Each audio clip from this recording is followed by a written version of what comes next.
guess one other thing too is like, it's weird because when I was microdosing the last time, it was funny that one day where I was getting kind of manic and I was like, all right, I'm gonna go for a run and turn my phone off. I'll hit you up later or whatever. It's interesting how like that was one of those days where I was already kind of in a manic state, and it's funny how the mushrooms like lead you to where you need to go, even if it's kind of like this was the first time I had a microdose and it was sort of uncomfortable because I was already anxious and like, but it was good because it made my anxiety so bad that I literally was like, I can't be in the house. I need to go and run. And you're gonna love this too. I fucking hate running. I hate cardio. I don't do it. I love lifting. I love that shit. I fucking hate doing cardio.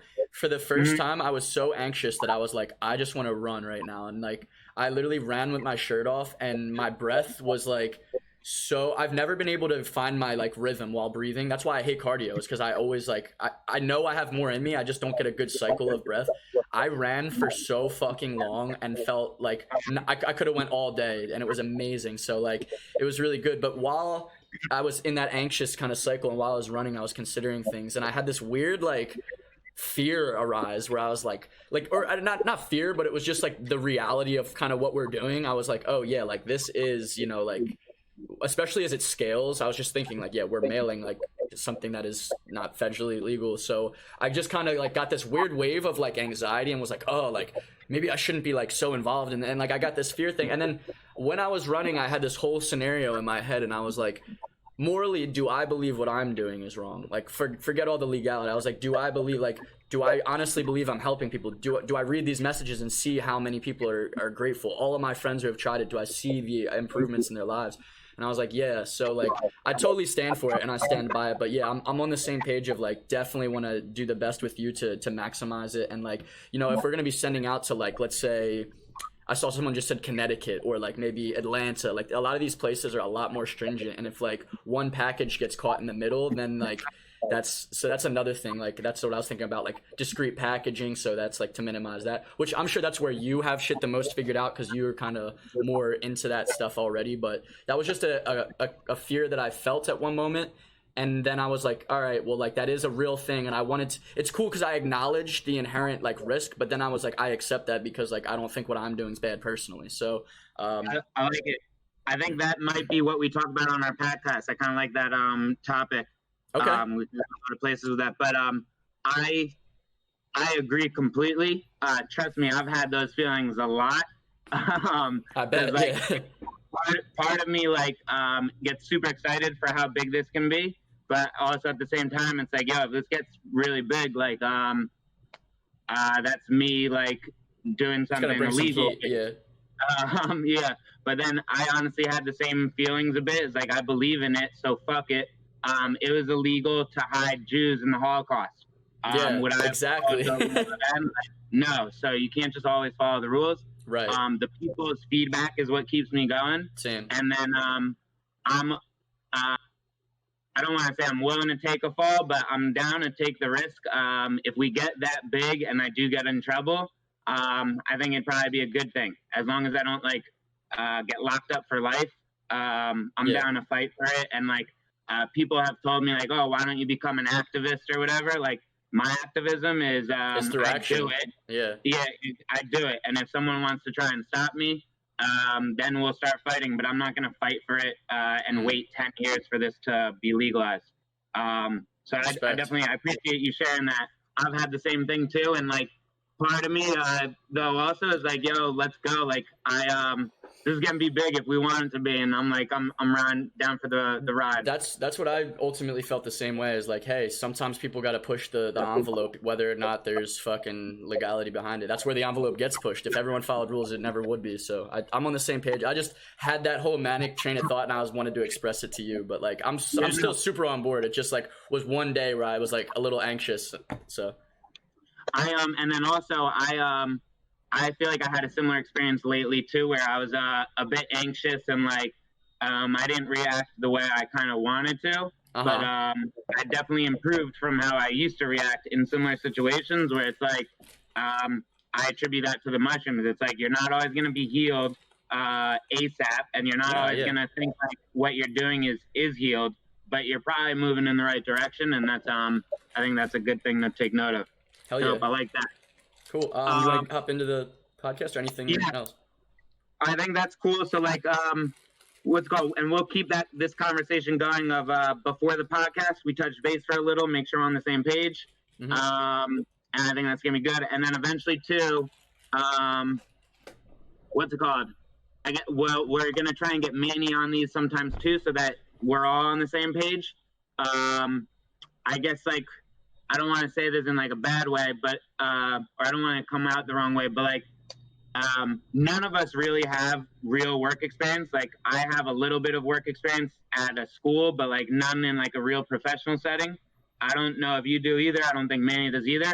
I just want us to like always be aware of we're all gonna fuck up, and like and we also might like say things that bother each other, whatever, to like try and take everything with a grain of salt, and also like try and be, I guess, with me you can say whatever the fuck you want to me, I'm cool, but with like Manny, try to be just gentle with like redirection, and he should be gentle with you with redirection too, because like the goal is improvement. A lot of time though, when people try and improve, sometimes other people get like offended, whatever. And I love our vibe. I don't want that to like for sure. I to go away just because we're getting bigger and like more standardized or more strict things, whatever. Yeah, that's the last thing I wanted to say is I didn't want to come across like that's another reason I felt like I was getting too neurotic with like the orders and shit. I was like, you know what, like let him DM. That's not my role in this. Like, I'm making content and I'm like doing orders and word of mouth. Like, I honestly don't enjoy doing that anyway. So I was like, if he's gonna do automated responses and DM people, that's not my section of area right now. So I definitely didn't like when I texted you aside. It was just because like my boy Matt was like, I assume that wasn't you. He like texted me. He's like, I assume that wasn't you or whatever. And it's just, you know, so like you're saying, on a level of cohesion, but at the same time, it's like we're not all gonna know who came from who and what. So it's like it's gonna happen. And I told them that multiple people run the page and shit. So no one was like, it's no big deal. No, exactly. And I you were cool to say that too. There's nothing wrong with that. But I know sometimes in work settings, sometimes like people have been redirected and then they like shut down. So I'm glad you said it to me and not him first. And then also like, don't hesitate to ever say things. I don't want you to like keep things in, but just like how you say it is well, that's why I important. wanted to reach out to you aside, because it's like, you know, he's probably doing exactly what you told him to do. So there's nothing wrong with what he was doing. I just wanted to make sure like that we like the same thing we're talking about now. We develop a nice strategy, like A to B to Z, you know, for and we're all on the same page. But I'm not going to be doing that much DMing anyway. So it's like, it's whatever. I'm not tripping over that. I just wanted to bring it up. No, exactly. And I think the goal is once we have it streamlined where we know the responses to say to everyone, I'm going to get a Filipino and we'll all be removed from it so we don't have to deal with that as much. Amazing. Dope. So you ready for the next episode? Yeah, like lead us in. All right. Yo, much love, everyone. Welcome back. It is the Dan and Jer Much Love podcast. We got much amounts of love for everyone. Thank you for tuning in. We haven't really promoted the first 2 episodes yet. I'm not even sure if I remember if I posted them yet, but they're coming out. Don't worry. Content is king and it lasts forever. So we are going to talk a little bit today. I'm sure we'll go a bunch of different ways, but I was just thinking a little bit, I guess, about legality with taking certain things. So like the first thing I guess I come up with or can think of is cannabis. Cannabis is legal in a lot of states now, recreationally, legal in a lot of other states medicinally, still illegal federally, still illegal to like transact certain amounts of it and all that. Doesn't seem like a lot of people care though. A lot of people seem to like forget that it's illegal federally, and it's kind of like forgotten. 20 years ago, there's probably there was a way smaller percentage of people who were okay with it. Mm-hmm. But and that's just risen over time. So I guess what I'm thinking or wondering is like, what do you think of people who like are okay with things only when the mainstream is okay with it? And like, do you think there's I mean, I don't want to judge anyone, but like there's people who last year didn't smoke weed in Jersey and this year are smoking weed. Why do you think that is?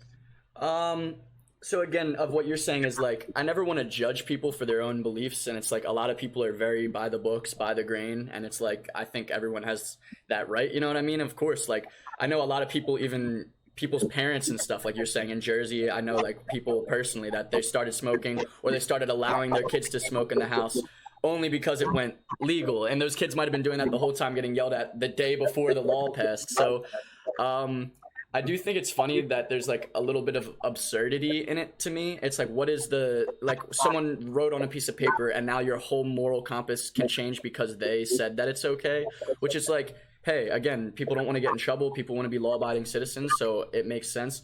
But at the same time, it's like, it's sort of how, like, imagine now us talking about prohibition, for example. Like, if you told kids this age, like, oh yeah, you used to not be able to drink and people were fucking making gin in their bathtub because you banned alcohol, people would be like, that's absurd. Like the concept of that, like we can't even imagine that because it's like, oh, everyone drinks alcohol. Our society normalizes. That's the most normalized drug other than caffeine and coffee. Yep. So I do find it a little bit strange, and you know what I mean? Like I said, I respect people's decisions, but at the same time, I do think there's, if no one ever smoked when it was illegal, then it wouldn't have become illegal as well. Like you need those people who are, we were just talking off camera a little bit about this, but yeah, you need people who push the envelope, because it's like, if everyone just listened and no one was smoking while it was illegal, then the law would never get changed, because it's like, the only reason the law gets changed is because there's such an amount of people who weren't listening to it that it was causing a problem for them, where they're like, all right, it's just easier to not be hassling kids over this shit. Exactly. And then something that I'm, I guess, a little bit guilty of, but I think I'm coming a little bit more confident or just not as worried or whatever is I was smoking before it was legalized. I got my medical card last year, so I guess it was legal for me for a little bit, but I didn't renew it, so it's illegal again for me. Something I used to not do though is promote myself like smoking because it was illegal, which I think kind of sucks. It's like, why do I have to hide this thing that I like? Right. It also makes it a lot harder to find people that I have similar interests to. I can't like promote that I smoked, or I wasn't promoting that I smoked on Facebook or Instagram 5 years ago. So then I wasn't able to find as many people who smoked to hang out with, who might whatever. So that wasn't the best feeling. I feel like now I definitely partake in a few illegal things. I don't promote them all too much because I'm still a little worried of that, but I definitely do promote it a little more because it's similar to what you said. Like if I'm hiding it, it's never gonna change. It's only gonna stay the same. And I also feel like I don't really have a problem doing anything illegal if it's not hurting anyone.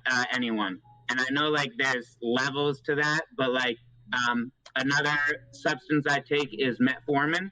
That's illegal in America, or that's a diabetes medicine actually. I got it from India because in India you can just get whatever medicine you want.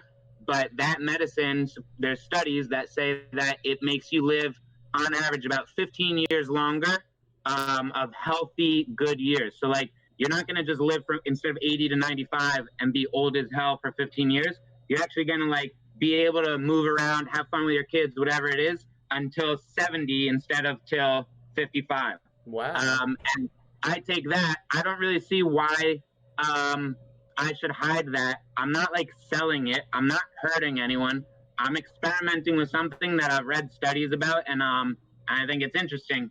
And with that, I feel like I have no problem doing anything, and I don't think anyone else, or I don't have a problem with anyone else doing anything illegal as long as it's not really hurting anyone. Yeah. What do you think? You don't need to share if you do any illegal things, but like, do you have like a standard of things that you're like, I definitely can't do that, or is it kind of like just by the instance? Well, I think when I was younger, I used to be a lot more judgmental of people's drug choices, you know what I mean? Or I'd be like, oh, that person's doing like like, you know what I mean? And I would have this kind of like, they're this, and throw a label on it and have maybe an animosity or look at them like a bad person. But I think, are you familiar with Carl Hart and some of the research he does as well? The name sounds familiar, but can you explain for other people too? He's like a drug scientist basically who just like he basically says everyone should be able to try everything, or he like laughs at the fact that everyone gets drunk on the weekends. And it's like, well, there's better drugs for that. Like he'll like laugh at the fact, like chemically, from a chemical standpoint, you know what I mean? And so I used Columbia professor? Is he the Columbia professor? Yeah. Yeah, I know who you're talking about. I love his work. Yeah, so super interesting, and I used to not be super on that shit. Like he was saying he'll do like fucking sniff like pure, like he's at the top level of fucking academia, and he's like, yeah, I'll like sniff a little bit of pure heroin that's like completely 99% like instead of drinking on the weekends, and like I'm cool with that, which is like I personally definitely wouldn't do that, but I super find it interesting that it's like, oh, there are other compounds. This is someone who studies these compounds, knows everything about them, is well researched, and it's like if anyone should be able to make that decision of what they want to put in their body, if they have that much education, it's like, who am I to demonize that? You know what I mean? So I think when I was younger, I used to look and be like, oh, that's a hard drug, or that person is bad, or that's a morally impure thing to do. Whereas now it's like, live and let live. Like as long as you're doing your thing and you're not out there on the street like doing violence to support your when it becomes an addiction, like I never promote addiction, you know what I mean? Any substance, whether it's coffee or whether it's anything, drinking soda, like anything can pass that threshold of like, this is just something you're consuming because whatever, and then it's like, oh, I'm reliant on this substance. And I always am someone who demonizes reliance on anything. Like the past week I've been trying to take a tolerance break just because I don't like that feeling when I wake up every day that like my stomach kind of hurts. If I smoke, it'll like I can eat breakfast right away rather than just like meditating and doing it in a natural facet. So I think reliance is where that threshold is becomes bad and individuals can suffer. But at the same time, I'm still not like demonizing people if that's the trajectory of their life and that's where they got. Like people, you know, sometimes it starts off as fun and you get down the wrong road and, you know, it becomes reliance, and I don't think anyone ever intends to become addicted or reliant on shit.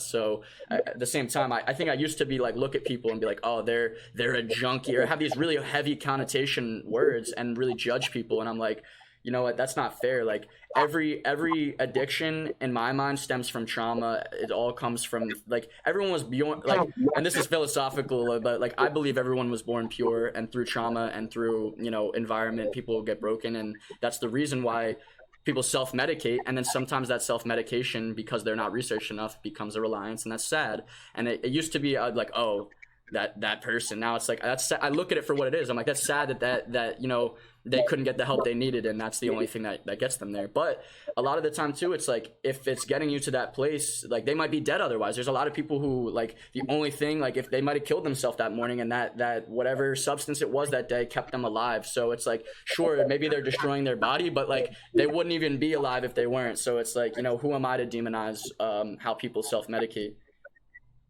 Yeah, no, I agree. And what's the Columbia professor's name that you just brought up? I might be wrong. I'm pretty sure it's Carl Hart who does all the drug research. I want to double check that right now, but yeah. Yeah, no, I like a lot of his concept. I've heard him speak a few times, and like I agree. I think I don't like to judge anyone, but if I had to choose one type of drug user to judge, it'd be alcohol users. Alcohol kills more people than any other drug. Alcohol is in your face nonstop when you go outside, people drinking outside, people like being loud, whatever.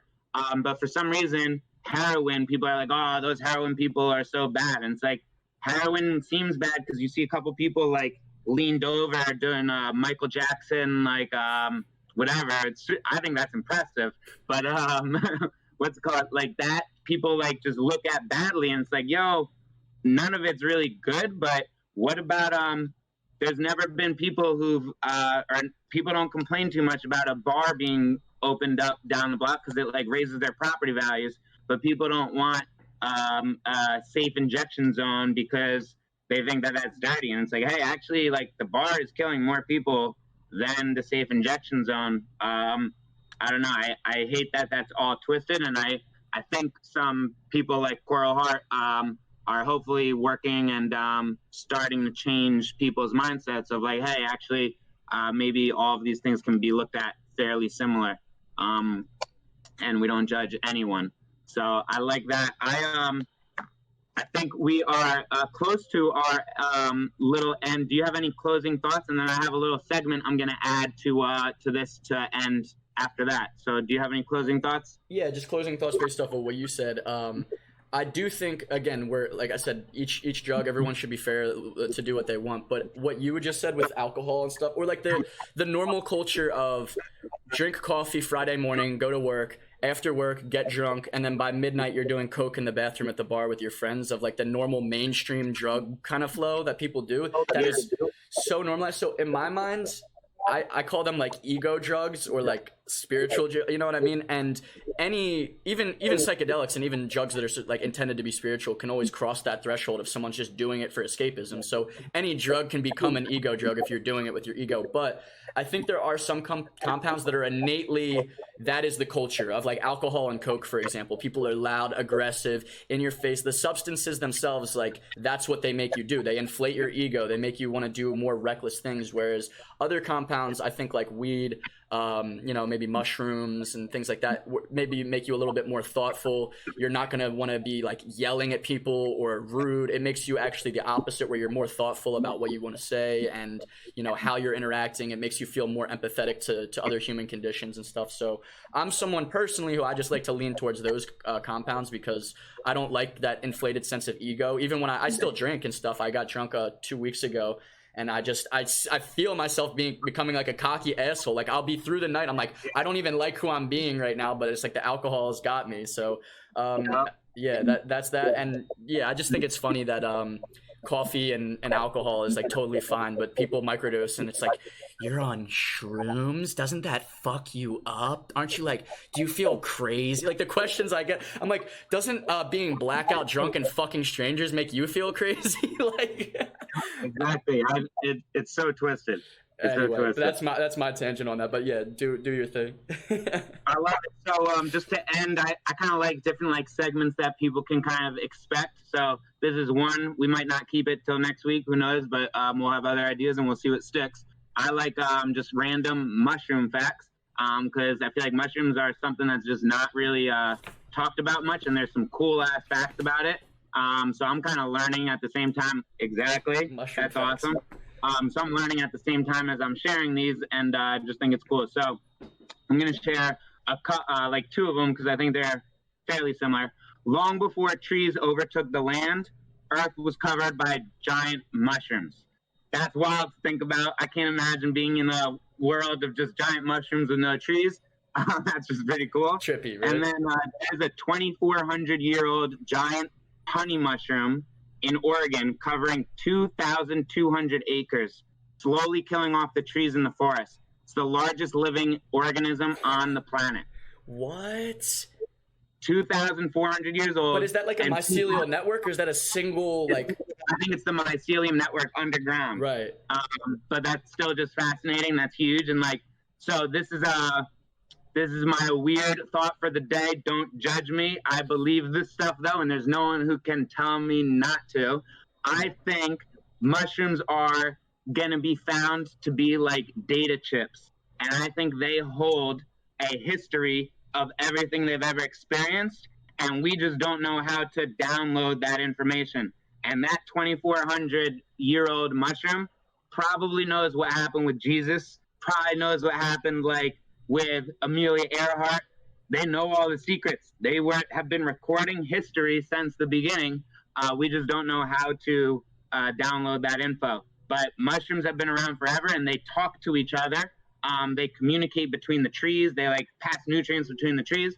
Why not also download data of what's happening? It's really, to me, like I envision. You've seen the movie Avatar on the giant blue people. Yep. It's really like that when they, how like the energy is going through the trees, and like that's what mycelial networks are. It's a great way to visualize that, and I couldn't agree more. There's a Duncan Trussell. I don't know if you're familiar. He's a trip.